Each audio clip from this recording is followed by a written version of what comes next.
Alright, so the two zestiest people in the sport, Dricus du Plessis and Israel Adesanya, are fighting this Saturday. Let me know what you think about being zesty as the best base in MMA. And while you're down there, I'd appreciate if you could like, subscribe. We're close to 300 subs, and for some reason, YouTube has been absolutely raw dogging me recently. I'm talking 12 inches covered in sandpaper while riding a bike uphill. If you know, you know. Anyway, another thing I wanted to mention is, okay, because I'm sure there's some guy in the comments, this video is so homophobic, okay? I'm not trying to be, okay? It's just like, it's not being attracted to men, it's just acting zesty. Okay, we all know it. And let me get into it because Dricus du Plessis and Israel Adesanya, these easily like two zestiest people in the sport. Okay, Dricus du Plessis kissing his coach, hey yo. Okay, and then you got Israel Adesanya. This guy's in like the big three in terms of zestiest MMA fighters of all time. you know, like I just know this guy used the big three line in freestyles. Okay, yes, I'm in the big three, but I got a small three. Yes, my dog's an OG, so I gave him the D. Trust. Like you just know this guy's using that in freestyles. Let me know if that was a fire bar in the comments, by the way.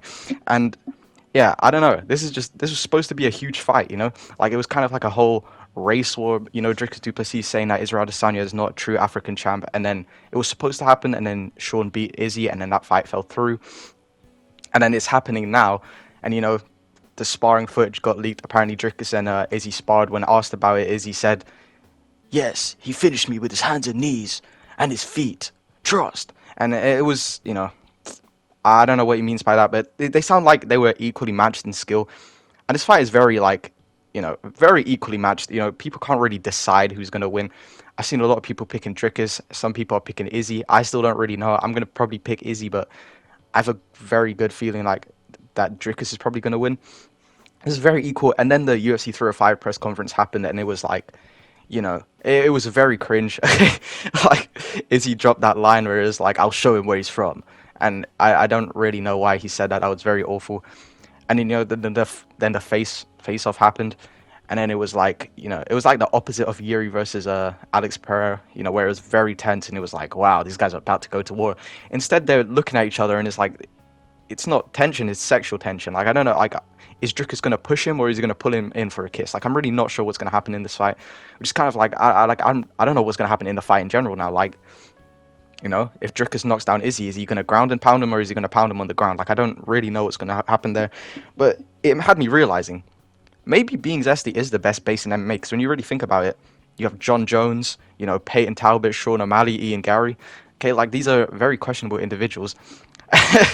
And it's like, mate, this might be the best base in MMA. I said boring was the best base in MMA, but then Leon Edwards lost, and then, what's that guy? I think some guy beat him, but, John Jones, this guy is like the most zestiest guy. Okay, this is like, he's insane because Dricus has a girlfriend. Izzy had a girlfriend for most of his career. John Jones, he has a wife, and he has a boyfriend, and then he has Dana White, because this guy has to be like the Diddy of MMA when you think about it. Because like, what is he doing to have Dana White glazing him like this all the time, like consistently? Okay, like Dana White's talking with his wife. His wife's like, Dana, I never want to see you again. And Dana's like, never. Like how John Jones has never lost. I mean, the guy's the greatest of all time. The kid's the greatest of all time. He's never lost anybody. Never lost a round. It's so funny, bro. Because like, why is Dana doing this? Like, John Jones is doing nothing but hurt the sport. Okay, like literally holding up the heavyweight division. Okay, Tom Aspinall could have been a huge star by now, but he's kind of being held back by John Jones. And what does Dana White do? He glazes him and says he's the best of all time and thinks he should be pound for pound number one. Which is insane to me, and you can even hear it. I think, bro, Jones's voice, I've always thought this is so zesty, okay? Like, I don't know why he talks like that. It's so weird. And then, what else I was going to say? MMA Guru made a whole video exposing John Jones. So he is very questionable stuff. So John Jones has, like, 12 boyfriends, okay? And, his wife is more like a sparring partner to him. I always thought this, this is just like a quick, like, side note. I really think that John Jones's wife should join to the UFC. Like, I think she would beat Raquel Pennington. Again, she's like fought the best of the best, and she obviously hasn't been finished or anything. She's going to decisions with John Jones. So, like, maybe she should join the UFC, but that's really a whole other thing. Anyway, the other guys I want to talk about are like Peyton Talbott, Sean O'Malley.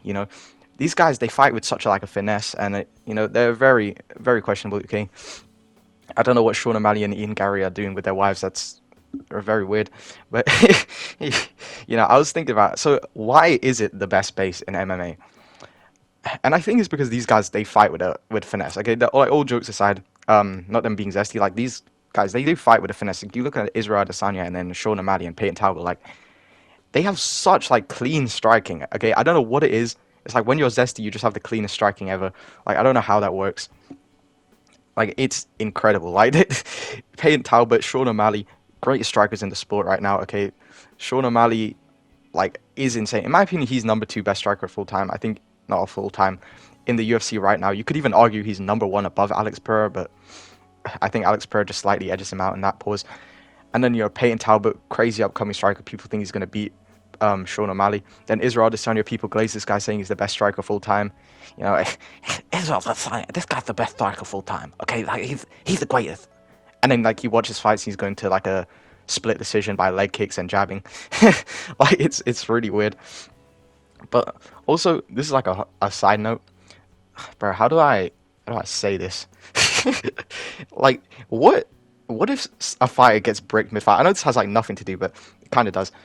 What if a fighter gets bricked mid fight? Like what actually happens? Does that count like a TKO or like what happens? Because I think I was talking about this with Dag MMA, and like what actually happens if you get bricked mid fight? Like this is crazy.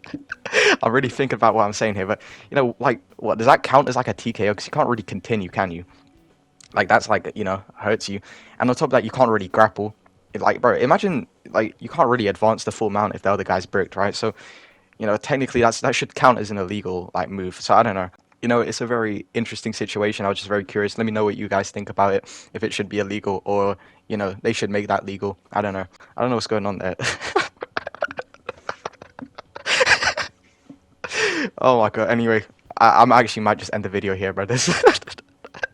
I've actually lost it, bro. Anyway, yeah, I hope you enjoyed that video because YouTube is just ruining it. Like, I don't even know what's going on. YouTube just stops recommending my videos like every couple like weeks. They'll just stop doing it, and I don't even know why.